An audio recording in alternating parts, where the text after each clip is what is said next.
దేవుడిచ్చిన అవకాశాన్ని భర్తిమే సద్వినియోగం చేసుకుంటూ ఉన్నాడు. ఇలా సద్వినియోగం చేసుకుంటూ ఉన్నాడు. చూడండి, అక్కడ లూకాసు వార్త 18వ అధ్యాయం 39వ వచనంలో, ఊరకుండుమని ముందర నడుచుచుండిన వారు వానిని గద్దించిరి గాని వాడు మరి ఎక్కువగా, దావీదు కుమారుడా నన్ను కరుణించుమని కేకలు వేశాను. పైలారా, దావీదు కుమారుడా నన్ను కరుణించు అని కేకలేస్తూ ఉన్నాడు. ఊరకుండమని ముందర నడిచిన వారు మాట్లాడుతున్నా, నివారిస్తూ ఉన్నా, నిలువరిస్తూ ఉన్నా. పైలారా, ఎంత మాత్రం ఆగకుండా భర్తిమే అదే పనిగా దేవుడి దగ్గర కేకలేస్తూ ఉన్నాడు. యేసుక్రీస్తు ప్రభువుని పిలుస్తూ ఉన్నాడు. ఈ అవకాశం జారవిడ్చుకోకూడదు, మరలా ఈ అవకాశం రాదు అని చెప్పి పైలారా ఆయన భావిస్తూ ఉన్నాడు. కాబట్టి భర్తిమయ్య పిల్లలు దేవుని సన్నిధానంలో చేసినటువంటి ఆర్తనాదాలు, లేక దేవుడితో పిల్లరం అతడు పెట్టుకుంటున్న మొర్ర సామాన్యమైనది కాదు. ఊరకుండమని అనేకులు కేకలేస్తూ ఉన్నారు. ప్రియ సహోదరి సహోదరుడా, ఈ రోజుల్లో కూడా నువ్వు దేవుడితో నడుస్తూ ఉంటే, దేవుని కోసం కనిపెడతా ఉంటే ఎంతోమంది నేను ఆటంకపరిచేవారు కనబడుతూ ఉన్నారు. నువ్వు దేవుడి ద్వారా మేలు పొందాలని నీ పరిస్థితిని చూచి దేవా జాలిపడుతండి అని కనికరించమని దేవుడి దగ్గర నువ్వు ప్రార్థన చేస్తూ ఉంటే నేను అడ్డు పెట్టేవారు, ఆటంకపరిచేవారు చాలామంది ఉంటారు. ప్రియ సహోదరి సహోదరుడా, నీ స్నేహితులైన వారు, నీకు ఎరిగిన వారు, తెలిసిన వారు ఎంతోమంది ఈరోజు నువ్వు మేలు పొందకుండా ఆటంకపరుస్తున్నారేమో, వాళ్ళ ఆటంకాలకు నువ్వు ఆగిపోతా ఉన్నావేమో. కొంతమంది క్రీస్తు విరోధులైన వారు, క్రైస్తవ్యాన్ని నాశనం చేయాలనుకున్నవారు, నిర్మూలన చేయాలనుకున్నటువంటి కుట్రదారులు కొంతమంది పిల్లరా ఈరోజు నిన్ను అభ్యంతరపరుస్తుంటే ఆగిపోతున్నావేమో, వారికి నువ్వు భయపడిపోతా ఉన్నావేమో. పిల్లరా జాగ్రత్త, నీ పరిస్థితిని చూచి జాలి పడితే నువ్వు మేలు పొందుతావు. పిల్లరా, నీ జీవితంలో మేలు పొందాలని, నీ జీవితంలో కార్యం జరగాలని నువ్వు కోరుకోవాలి. అంతేగాని ఎంత మాత్రం కూడా ఇతరులకు నువ్వు ఇతరులకు భయపడినంతకాలం నీ జీవితంలో నువ్వు గురుడివాడిగానే ఉంటావు, నీ జీవితంలో సమస్యలోనే ఉంటావు, నీ జీవితంలో శోధనలోనే ఉంటావు. నీ కష్టాల నుంచి నువ్వు విడుదల పొందాలనే తాపత్రయం నీకు ఉండాలి. విడుదల పొందితే సంతోషించేది నీవు, నీ కుటుంబం. అంతేగాని నీ స్నేహితులైన వారు, నీకు ఎరిగిన వారు నిన్ను ఆటంకపరుస్తున్న వారి మాటలకు నువ్వు ఆగిపోయి, లోబడిపోయి, లొంగిపోయినంత కాలం నీ దౌర్భాగ్య పరిస్థితి నుంచి నువ్వు విడుదల పొందలేవు సహోదరుడా. కనుక నీవు ఎవరెవరికో భయపడుతూ ఉన్నావు, ఈ లోకంలో మరికొందరికి భయపడతా ఉన్నావు. భయపెట్టేవారు ఎవరు కూడా నీ పరిస్థితిని మార్చలేరు. ఈరోజు నీకు సలహాలు ఇచ్చేవారు ఎవరు కూడా నీ బ్రతుకును మార్చలేరు. నువ్వు అలా ఉంటే అంతే, మరి నీ జీవితం అంతే అన్నట్లుగా వారు నిర్ధారించి ఊరుకునేవారే తప్ప, లేక కొన్ని సందర్భాల్లో నీ లోపాన్ని ఎత్తి చూపేవారే తప్ప నీ పరిస్థితిని బాగు చేసేవారు ఎవరు లేరు. నువ్వు ఎవరికి భయపడతా ఉన్నావు, ఎవరికి లొంగిపోతా ఉన్నావు, ఎవరి మాటలకు లొంగి ఈరోజు దేవుడి సన్నిధిలోకి నువ్వు రాలేకపోతా ఉన్నావు. దేవుడిచ్చిన అవకాశాన్ని సద్వినియోగం చేసుకోకపోవడానికి గల కారణం ఏంటి? ప్రియ సహోదరి సహోదరుడా, ఆలోచించి ఈరోజు నీకోసం నువ్వు ఆలోచించాలి. నీకోసం ఆలోచిస్తున్న దేవుని ప్రేమను ఇకనైనా నువ్వు గుర్తించాలి. దేవుడు నీకు సహాయం చేయడానికి, దేవుడి నీ స్థితిని చూచి జాలి పడడానికి ఆయన ఇష్టపడుతూ ఉన్నాడు. నీకు ఒక సమయాన్ని ఇచ్చాడు, సద్వినియోగం చేసుకో.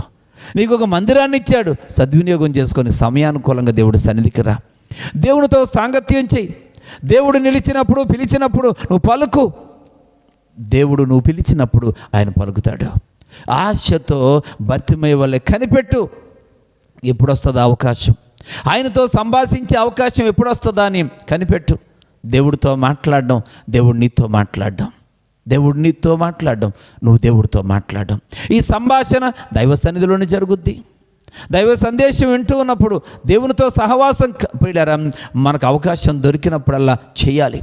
అలా దేవుడితో సంభాషించడానికి ఇష్టపడాలని కోరుతా ఉన్నాను. ఎవ్వరికి భయపడవద్దు, ఎవరి సలహాలను స్వీకరించవద్దు. గురుడివారికి కూడా చెప్తా ఉన్నారు, ఊరుకో, నువ్వు ఎప్పటికీ గురుడివాడిగానే ఉండు అంటున్నారా? నువ్వు ఎప్పటికీ భిక్షం అడుక్కుంటూనే ఉండు అంటున్నారా? వారి ఉద్దేశం అదేనా? అవును, అదే కదా. మరి ఈరోజు నీ జీవితంలో కూడా నీవు దౌర్భాగ్యుడిగా ఉన్నావా? దౌర్భాగ్యుడిగా ఉండమని చెప్తా ఉంటారు. నువ్వు దరిద్రుడిగా ఉన్నావా? దరిద్రుడిగానే ఉండమని చెప్తా ఉన్నాడు. వ్యాధులతో సతమతమైపోయి బాధపడుతున్నావా? అలాగే ఉండమని చెప్తారు సమాజం. కానీ ఈరోజు మనకు జ్ఞానం ఉండాలి, మనకు జ్ఞానోదయం కలగాలి. ఈరోజు నా పరిస్థితిని మార్చగలిగిన వారు ఎవరున్నారు?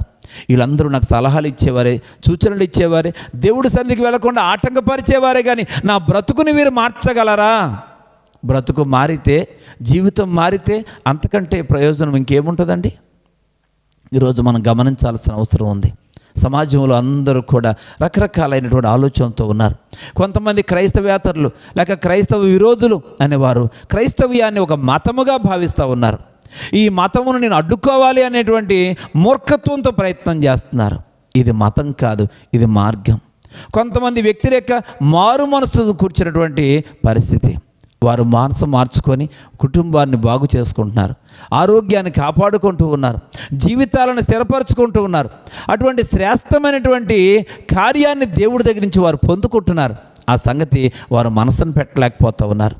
దీన్ని ఆ కోణంలో చూడలేకపోతూ ఉన్నారు. వ్యక్తిగతమైనటువంటి స్వలాభాలను దృష్టిలో పెట్టుకొని ఈరోజు అనేక మంది యొక్క మార్పును అడ్డుకుంటూ ఉన్నారు. అనేక మంది బ్రతుకులను చిందరవందరం చేస్తూ వారు అలాగనే ఉండాలని భావిస్తూ ఉన్నారు. మరి సహోదరి సహోదరుడా, వారికి అది న్యాయం అనిపిస్తూ ఉంది. కానీ ఈరోజు వాక్యం వింటున్నటువంటి నీవు నీ పరిస్థితిని మార్చుకోవడానికి దేవుని సన్నిధికి రా. నా మాట వినమని నేను చెప్పడం లేదు, ఎవరి మాట వినవద్దని నేను ప్రత్యేకంగా చెబుతూ దేవుని మాట వినమని వేడుకుంటూ ఉన్నాను. దేవుని మాట వింటే నీ బ్రతుకులో నూతన కార్యం జరుగుద్ది. కనుక అక్కడ బర్తిమై అనేటువంటి గురుడివాడు ఊరుకోమని చెప్పినప్పటికీ కూడా ఆ సమయాన్ని సద్వినియోగం చేసుకోవాలని ఎంతమంది నివారించినా ఏమాత్రం ఆగకుండా దేవునితో సాంగత్యం చేయడానికి, దేవుడితో మాట్లాడడానికి, తన వేదనను తన గోడును దేవుని దగ్గర వెళ్ళబుచ్చుకోవడానికి అతడు మళ్ళీ మళ్ళీ మళ్ళీ మళ్ళీ పిలుస్తున్నట్లుగా, అరుస్తున్నట్లుగా, బిగ్గరగా కేకలు వేస్తున్నట్టుగా మనం చూస్తూ ఉన్నాం. ప్రియ సహోదరి సహోదరుడా, ఈరోజు నీ బ్రతుకును మార్చుకోవడానికి ఆ నిరీక్షణ నీలో ఉందా? ఆ కేకలు నీలో ఉన్నాయా? ఆ తృష్ణ నీలో ఉందా? ఆ దేవుడిచ్చినటువంటి సమయాన్ని సద్వినియోగం చేసుకోవాలనే పట్టుదల నీకుందా? ప్రియులారా, ఈరోజు మనం గమనించుదాం. ఇంకా రేపు చేద్దాం, ఎల్లుండి చేద్దామని నువ్వు నిర్లక్ష్యం చేస్తూ వాయిదాలు వేయొద్దు. సమయం చాలా విలువైంది. దేవుడిచ్చిన సమయం అనుకూలతను బట్టి మనం ఖచ్చితంగా దాన్ని సద్వినియోగం చేసుకోవాలి. ప్రియ సహోదరి సహోదరుడా, దేవుడు మనకి ఇచ్చినటువంటి ఆయుష్కాలం కొంతకాలమే. కనుక కొంతకాలమే. ఆ ఆయుష్కాలంలో దేవుడు మనతో మాట్లాడుతున్న సందర్భాలు కూడా కొన్నే ఉంటాయి. ప్రత్యేకంగా దేవుడు మనకి ఇచ్చిన అవకాశాలు కూడా పరిమితంగా ఉంటాయి. ఆ పరిమితమైనటువంటి అవకాశాలలో నీకు వచ్చిన అవకాశం చివరిదోమో తెలీదు. పిల్లరా, ఒకవేళ చివరిసారిగా దేవుడికి అవకాశం ఇచ్చాడేమో. ఈరోజు తరుణాన్ని లేక సమయాన్ని సద్వినియోగం చేసుకోకపోతే, దేవుడిచ్చిన అవకాశాన్ని సద్వినియోగం చేసుకోకపోతే నీ జీవితాంతకాలం కూడా తిరిగి మరలా దాన్ని పొందలేవు. కనుక దేవుడు ఏ సమయం నీకు ఇచ్చాడో ఆ సమయాన్ని సద్వినియోగం చేసుకుందాం. మన ఆయుష్కాలంలో దేవుడితో సంభాషించే సమయం ఎన్నిసార్లు వచ్చినా దాన్ని సద్వినియోగం చేసుకుందాం. దేవుడితో సాంగత్యం చేద్దాం. ఈరోజు దేవుడితో సాంగత్యం చేయకుండా, దేవుడితో సంభాషించడానికి అవకాశం లేకుండా ఏ క్రియ అయితే నేను అడ్డు పెడతా ఉందో, ఏ వ్యక్తి అయితే నేను ఆటంకపరుస్తూ ఉన్నాడో, ఏ శోధన అయితే నేను ఆటంకపరుస్తూ ఉందో, పిల్లారా, ఏ కార్యమైతే నేను ఆటంకపరుస్తూ ఉందో దాన్ని విడిచిపెడదాం. ఈరోజు దేవునితో సంభాషించాల్సిన సమయంలో అనేక మంది అనేక రకాలుగా అడ్డుపడుతూ ఉన్నారు. విశ్రాంతి దినాన్ని దేవుని మందిరానికి బయలుదేరితే ఈరోజు ఏదో ఒక కార్యం, ఆ కార్యమే నిన్ను దేవుడి దగ్గర రాకుండా, దేవుని కార్యాన్ని పొందకుండా, దేవుడిచ్చిన సమయాన్ని సద్వినియోగం చేసుకోకుండా ఆ కార్యమే నేను ఆటంకపరుస్తుందని గుర్తించగలుగుతున్నావా? ప్రియులారా, ఈరోజు ఆదివారం వచ్చి ఈ వారం కాకపోతే వచ్చే వారం వెళతాం, ఈరోజు ప్రార్థన చేయకపోతే రేపు ప్రార్థన చేస్తాను అనుకుంటూ ఉన్నావేమో. దేవుడు నువ్వు ప్రార్థన చేస్తే ఆయన వినాలి కదా. నువ్వు దేవుని మందిరానికి వస్తే ఆయన నీతో మాట్లాడాలి కదా. మాట్లాడదామని సిద్ధంగా ఉన్న సమయంలో నువ్వు దేవుని దగ్గర రాకపోతే, తర్వాత నువ్వు వచ్చినప్పుడు ఆయన మాట్లాడకపోతే ప్రయోజనం ఏంటి? దేవుడు పిలిచినప్పుడు నువ్వు పలకకపోతే, ఆ తర్వాత నువ్వు ఎంత పిలిచినా కానీ ఆయన పలకకపోతే నీ జీవితంలో కార్యం ఎలా జరుగుద్ది? ఏసావుకు దేవుడు అవకాశం ఇచ్చాడు. ఏసావు దుర్వినియోగం చేసుకున్నాడు, మరలా పొందగోరాడు, కానీ అవకాశం లేదని ఆ సంగతి మనం జ్ఞాపకం చేసుకోవాలి. ఏసావు మరలా ఆశీర్వాదం పొందగోరి అతడు కన్నీళ్లు విడిచాను, కానీ అది అతనికి దొరకకపోయాను. ప్రియులారా, ఎంత విచారకరమైన విషయం, ఎంత భయంకరమైనటువంటి విషయం ఇది. ప్రియులారా, దేవుడు అవకాశం ఇచ్చినప్పుడు, దేవుడు మాట్లాడినప్పుడు, దేవుడు పిలిచినప్పుడు సమయాన్ని సద్వినియోగం చేసుకోవాలి. నిరుపయోగం చేసుకోకూడదు, నిర్లక్ష్యం చేయకూడదు, మూర్ఖత్వంతో ప్రదర్శించకూడదు. ప్రియ సహోదరి సహోదరుడా, దేవునితో సాంగత్యం చేయడానికి, ఆయనతో సంభాషించడానికి నువ్వు ఇష్టపడితే ఖచ్చితంగా నీ జీవితంలో ఆయన అద్భుతమైనటువంటి కార్యాలను జరిగిస్తాడు అని చెప్పి ప్రభువు పేరట తెలియపరుస్తూ ఉన్నాను.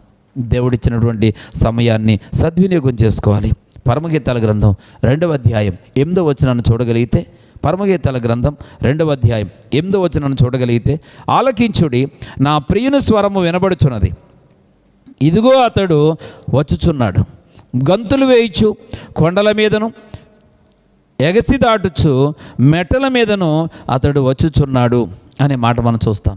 ఆలకించండి, నా ప్రియుని స్వరము వినబడతా ఉంది. గుడ్డివాడు ఆలకించాడు. యేసుక్రీస్తు ప్రభువు రాకడను గురించినటువంటి విషయాలు ఆయన ఆలకించాడు. దేవుని స్వరాన్ని వినడానికి ఇష్టపడుతూ ఉన్నాడు. ప్రియులారా, ఈరోజు ఆలకించండి, దేవుని స్వరం వినబడుతూ ఉంది, దేవుని మాట వినబడుతూ ఉంది. ప్రియులారా, ఈరోజు దేవుడు మాట వినబడుతున్నప్పుడు ఆ మాట వినడానికి ఇష్టపడుతున్నావా? ఈరోజు దేవుడు మౌనమైపోయే రోజులు రాబోతూ ఉన్నాయి. దేవుని మాట వినబడనటువంటి రోజులు రాబోతూ ఉన్నాయి. ఆయన నీవు ఎన్నిసార్లు దేవుడినితో మాట్లాడాలని ప్రయత్నం చేసినా ఆయన స్వరాన్ని వినే ఆశ నీకు లేనప్పుడు, ఆయన మాటను గమనించాలి, గుర్తించాలి, ఆయన మాటకు విధేయత చూపించాలనే ఆలోచన నీకు లేనప్పుడు, ఏదో ఒక రోజున దేవుడు కోప్పడితే ఆ తర్వాత దేవుడు స్వరం నువ్వు వినలేవు, దేవుడి మాటను నువ్వు గమనించలేవు, దేవుడి మాటను వినలేవు నీ జీవిత కాలంలో. జాగ్రత్త. ఇక్కడ దేవుడు చెప్తా ఉన్నాడు, నా ప్రియుని స్వరం వినబడుతూ ఉంది, అతడు వచ్చుచూ ఉన్నాడు. కనుక ఇక్కడ బర్తిమై అనే గురుడివాడు అతడు వస్తూ ఉన్న సంగతి, అతని స్వరం వింటున్న సంగతి, స్వరం వినబడుతున్న సంగతిని గుర్తించి ఆలకించడానికి ఇష్టపడ్డాడు. చెవి యొగ్గాడు. పిల్లారా, ఈరోజు మనం కూడా చెవియొగ్గే సమయాన్ని సద్వినియోగం చేసుకోవాలి.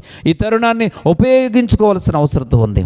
ప్రకటన గ్రంథం 3వ అధ్యాయం 20వ వచనంలో, ప్రకటన గ్రంథం 3వ అధ్యాయం 20వ వచనంలో కూడా దేవుడు ఒక అద్భుతమైనటువంటి పిలుపునిస్తూ ఉన్నాడు. ఇదిగో నేను తలుపు నొద్ద నిలుచుండి తట్టుచున్నాను, ఎవడైనను నా స్వరం విని తలుపు తీసిన యెడల నేను అతని యొద్దకు వచ్చి అతనితో నేనును నాతో కూడా అతనును భోజనము చేయదుము. ఇది దేవుని పిలుపు. దేవుడు పిలుపునిస్తూ ఉన్నాడు.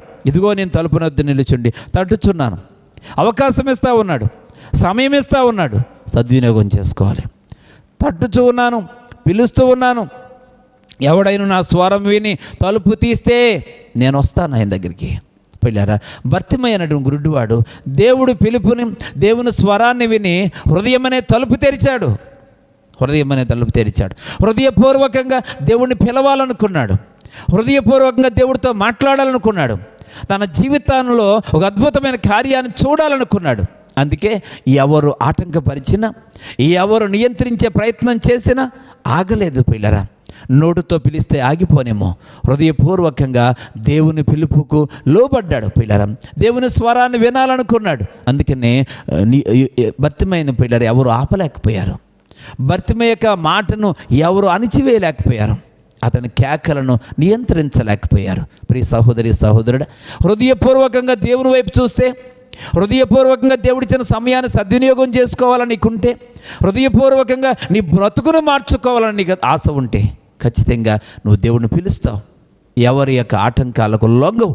కనుక ఈరోజు దేవుని పిలుపునందుకొని దేవుడు స్వరాన్ని విని ఆయనతో మాట్లాడాలని కేకలు వేస్తున్నటువంటి భర్తిమై, రెండవదిగా అతడు చూపు పొందడానికి గల కారణం ఏంటంటే అతడు దేవుడిచ్చిన సమయాన్ని సద్వినియోగం చేసుకున్నాడు అనే విషయాన్ని అక్కడ మనం గుర్తిస్తూ ఉన్నాం.